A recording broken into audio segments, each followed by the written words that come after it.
DC's Dark Matter, or as they're calling it this week, DC's New Age of Heroes, well, is it doomed to fail? Well, this is Mental Junk Food, and I'm your host, CB Smallwood, and we're going to attempt to answer the question, is DC New Age of Heroes doomed to fail? Now, the reason that I posed this question is because I read a Bleeding Cool article about that very thing, except for they don't say necessarily that DC's New Age of Heroes is doomed to fail. The article's headline, and I'll try to post a link to the article in the description box below, but the article's headline says, DC's New Age of Heroes continues to churn through the artists who were meant to be first. Now that sounds a little confusing to the ears, but as you read the article further, you'll start to understand exactly what they mean. When the DC's New Age of Heroes was first advertised, you had all these different titles such as Damage, which is drawn by Tony S. Daniel, The Immortal Men, drawn by Jim Lee, The New Challengers by Andy Kubert, Sideways by Kenneth Rocafort, The Unexpected by Ryan Sook, Silencer by John Romita Jr., The Curse of Brimstone by Philip Tan, and The Terrifics by Ivan Reis. I hope I'm pronouncing his last name correct. Probably not, but anyway. So those were the artists slated to be on these books. Now, the problem emerges, according to bleedingcool.com, and I quote, promoted first, credited first, above the writer, even one of those writers was DC co-publisher Dan DiDio. The comics were created using the Marvel method of plot, art, and script that Marvel has all abandoned, blah, blah, blah, blah. As we go further into the article, quote, the books were all launched, then delayed, and relaunched, some delayed even further. One might have hoped that they would give the artist a head start, but it's not looking that way. I continue on with the article, and I quote, the Immortal Man has its third penciler team in 3 months, Jim Lee, followed by Ryan Benjamin, and now Ryan, joined by Richard Friend, with 6 issues of Damage, is on its 4th artist team. Initially, Tony Daniel and Danny Miki. Danny Miki's inker. Then Kerry Nord, then Clayton Henry, and now Diogenes Neves, hope I'm pronouncing his name correct, and Trevor Scott. Ryan Sook, initially promoted as a solo artist on The Unexpected, is now a co-artist with Kerry Nord. And one sales success story so far, the Terrifics dropped Ivan Reis and Joe Prado for Evan Doc Shaner. Silencer dropped John Romita and Sandra Hope for Victor Bogdanovich. And now Sideways number 5 has dropped Kenneth Rocafort for Robert Gill. And according to bleedingcool.com, Kenneth managed a record 4 issues. And let me read you just one more quote, and then I'll give you my opinion or my lackluster insight. And I quote from Bleeding Cool, there are competing draws, of course, Jim Lee doing Action Comics, Ivan Reis and Joe Prado and Ryan Sook graph for Man of Steel, John Romita for his creator-owned Kick-Ass, and Tony Daniel for Batman, unquote. So, as I sit here and take a sip of my Pepsi, because my throat's getting dry. There we go. Now let's actually talk about why, the header doomed to fail. Why I believe DC New Age of Heroes is doomed to fail. Now, before I get into that, I just want to say that I love the DC New Age of Heroes. I love the titles that they put out. I've not had a chance to read everything. One reason is I haven't bought everything that's come out. And the other reason is not everything has been released yet. But 2 books that I've read, Sideways and The Terrifics, they're good books. I recommend that you check them out and read them and all this other stuff. I think they're worth buying, in my opinion. But taste is very subjective. So, just go to your local comic book shop, read the first 3 pages, and if you like it, pick it up. I think it's worth it. But having said that, DC's New Age of Heroes. In my opinion, when DC came out with these books, this was their kind of, I don't want to say it wasn't a cheap shot at Marvel, but basically this is them kind of, there's like an old British expression, taking the piss out of something, and I'm not familiar with all the particulars about it, but it's something sort of like that. Basically DC is doing somewhat of their own takes of Marvel characters. And they're also using the Marvel method where the artist has a lot more leeway in how they render and lay out pages and stuff like that, which is really cool. So the whole DC, New Age of Heroes was touted as something that was very artist friendly, very artist centric, very in your face, and a lot of fresh new things. But the one thing they never told anybody was that basically they're kind of taking a couple of Marvel concepts and they're twisting them in ways to make them a little bit different. And what do I mean by that? Well, for example, Sideways. Sideways is basically DC's version of Spider-Man. Now, some of you that have already read the book, you'll disagree with me on this, but they have a kind of a similar look. They have kind of a similar attitude. They're both about, initially at some point in both books' lifespan, this one's just getting started, is about kind of like teenage kids that end up with powers, and they're trying to figure out how to use those powers for good. And that's kind of the similarities there as far as that goes. Also, like I said before, the appearance, he does kind of have a Spider-Man-like appearance and a Spider-Man-like demeanor. He lives in the city, and the cast of characters around him kind of remind me in some ways of Spider-Man cast of characters of his supporting cast. Not quite, but you just have to read the first issue to kind of get a gist of what I'm talking about. When you look at the Terrifics, in my opinion, is kind of like DC's take on the Fantastic Four. And I'm not going to get into all the particulars about that. You'll have to check that book out as well. And then there's a couple other books like The Curse of Brimstone, which is kind of like their Ghost Rider. Silencer, I've not read that. I haven't read The Curse of Brimstone either, but Silencer, in some ways, is sort of like their Punisher, yada, yada, yada. Damage is like their version of the Hulk. But they do have some, original stuff that's not inspired and then twisted into something new from Marvel. So the reason that I'm mentioning all this stuff is I'm really wanting to lay down the groundwork of what makes DC New Age of Heroes cool before I actually get into why it's doomed to fail. Something else that I want to point out is, in my opinion, another cool thing about the DC New Age of Heroes, or the New Age of DC Heroes, whatever you want to call it, dark matter, what have you, is that it's diversity done right. Now, that's a very controversial subject nowadays. A lot of it is due to maybe like artists and certain, attacking certain creators and certain books over things that they may have said or did or whatever.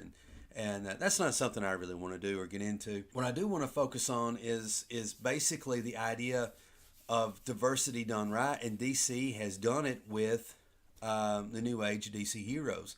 Now, I don't sit down and read a comic book based on somebody's race or sexual orientation or any of that stuff, or what the character's political views are. And I certainly don't even buy books, based on the creators, of those books, what all their what their sex is, what their sexual orientation is, and race and all that jazz. I could care less. All I want to do is just pick up a comic book and be entertained, and I think most of you would agree with that, So when I mean diversity done right, is, I read these books. I've read Sideways and Terrifics so far, and I'm getting ready to read Damage here soon, a little bit more thoroughly than what I have so far. But basically, there's a lot of multi-ethnic characters. that are leading the forefront on some of these team books and on some of these solo books, and it's really cool, and it's done in a very natural, organic way, and I'm really interested in seeing how these characters develop and evolve. Throat's getting dry again, and anyway, so to me, that's when diversity's done right, because these are all new characters. You're not taking pre-existing characters and turning them into something different or anything like that. You're actually allowing these characters to stand on their own 2 feet. So I think DC, I don't want to say they should get a round of applause or anything, maybe a pat on the back or whatever, but they deserve a little bit of praise for that.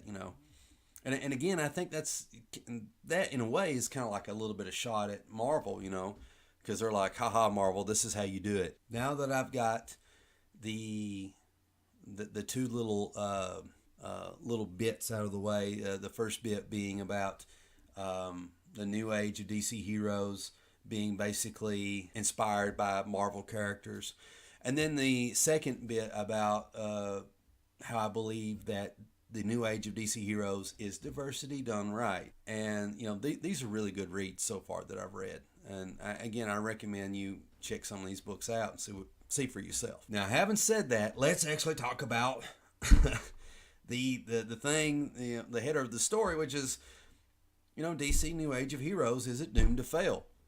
And my answer is yes, and I'm going to tell you why right now. Based on the article that we just read, or that I just read to you a little while ago, that's not a good sign where you got, like on The Immortal Men, you got Jim Lee drawing it, and then Ryan Benjamin, and now I guess Richard Friend. And then over on Damage, Tony Daniel, then Kerry Nord, Clayton Henry. I'm not familiar with his work. And then Diogenes Neves. Hopefully I'm pronouncing his name right. And then, I don't know, on and on and on. Every one of these books, you've got artist after artist, being replaced. And, that's terrible. That is terrible, because another one of these things that when they advertise Dark Matter or the DC New Age of Heroes, they got this thing called DC Master Class, where basically they've got the cream of the cream of the crop. Andy Kubert, Jim Lee, Kenneth Rocafort, and Tony Daniel and John Romita Jr., Greg Capullo, and yada yada yada. Whoever you want to think of that works at DC that's a great artist. They got all these guys touted as drawing these books, these new superheroes for DC. And then we read this bleeding cool article, and basically most of these guys don't even make it into 2 or 3 issues, if that, in their own comics. That's terrible. That is terrible. How are they going to expect these books to survive if they're not going to put A-list talent on these books? Superman, Batman, Wonder Woman, Aquaman, Hawkman, the Justice League, yada yada yada. All those characters, they're going to be okay. They're going to be all right. People's going to still buy those books regardless. The books that people may or may not buy is the Immortal Men, the Challengers, Sideways, Damage, Silencer. All these new books. And what's the reason they won't buy them? Is because if you don't have a creative team that's going to stick through thick and thin, why should you expect your readers to stick through thick and thin?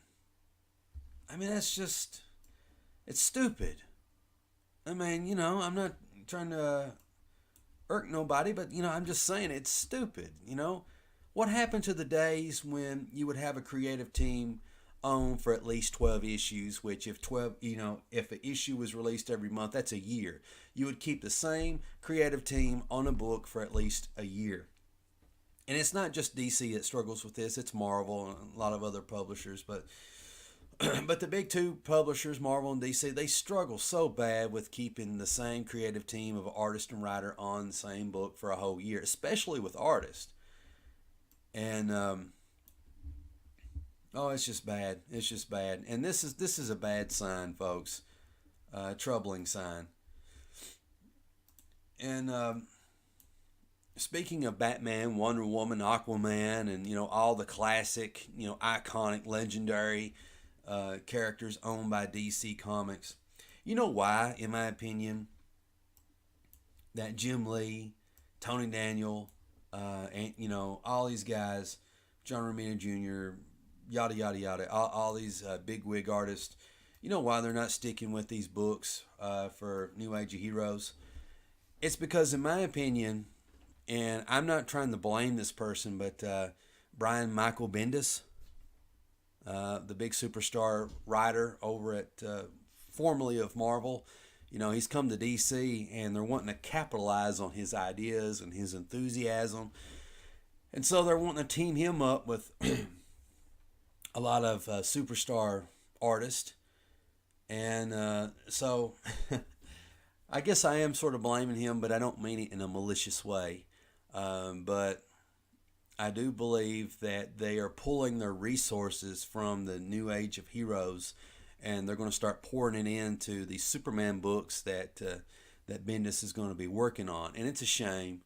It's a shame because Superman's going to be all right, Batman's going to be all right. All those books are because they've got movies, tons of back issues of comics, graphic novels, cartoons, TV shows, you name it. Batman, Superman, all these characters.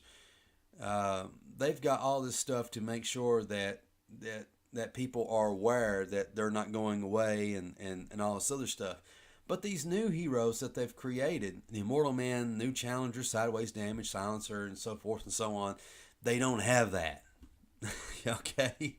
And they don't have that branding of decades upon decades upon decades, that branding of making them a legendary figures. These are new characters, just like the name says, DC New Age of Heroes, Dark Matter or what have you, But so it's a shame that they're reallocating all these creative teams eventually over to this, same old stuff that we've seen before.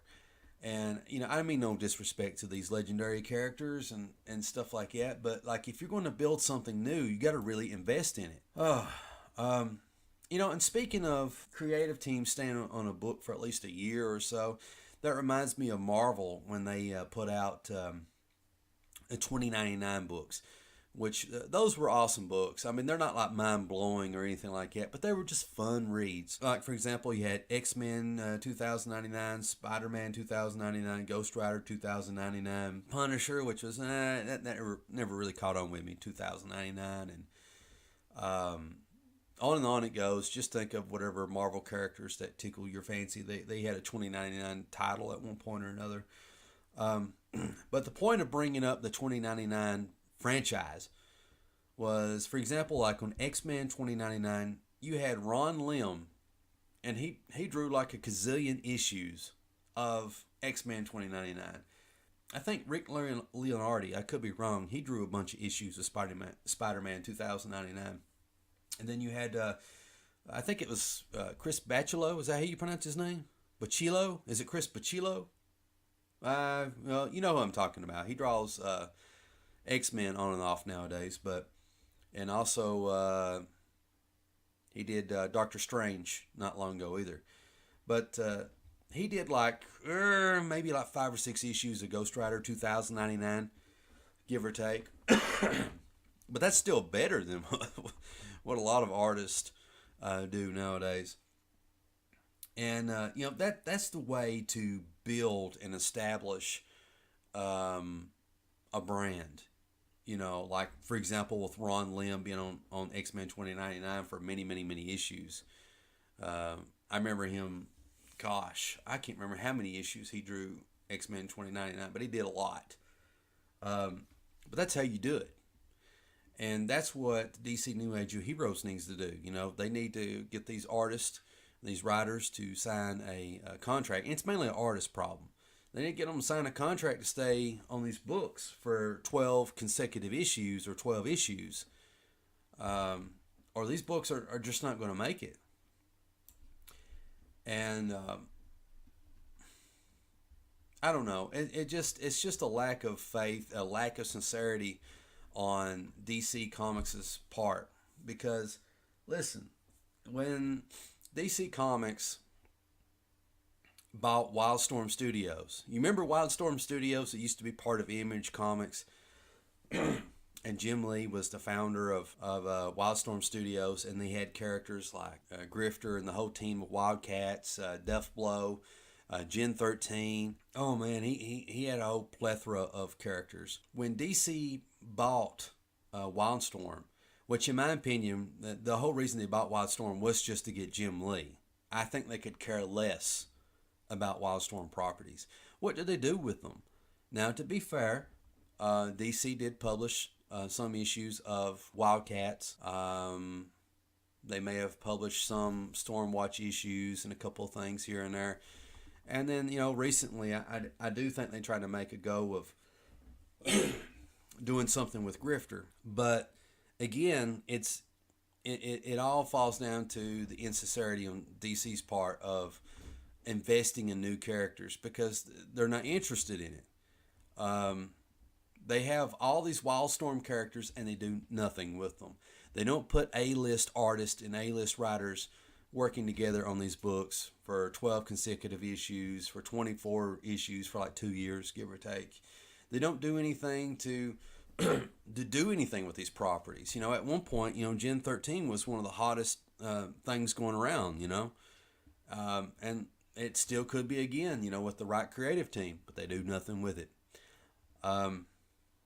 Man, it's just disappointing. So when I look at the example of them owning Wildstorm and doing nothing with that, and then now we've got the DC New Age of Heroes, I think, gosh, I don't know how many issues they'll put out. Maybe some of these books will make it to 12 issues.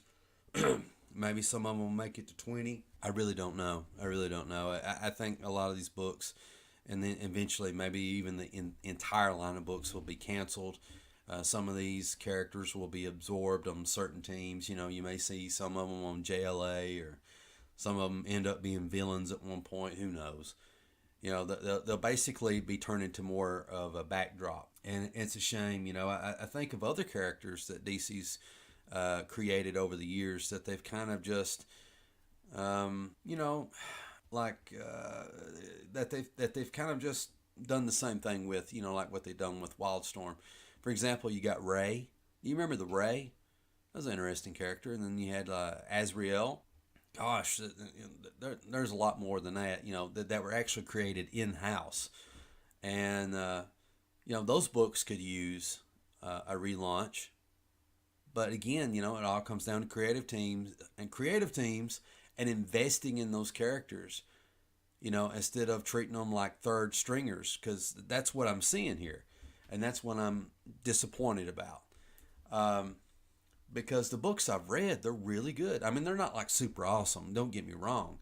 There are some flaws here and there, but overall, a lot of these books are off to a really good start and show a lot of promise. And it's just a shame that the insincerity on DC's part and how they're wanting to continue to solely prop up their legendary characters who can stand on their own 2 feet now. You got this next generation of diverse characters that are interesting and entertaining, and I'm afraid to say it. I'm not afraid to say it. I'm just telling you right now. It's just doomed to fail. It is doomed to fail.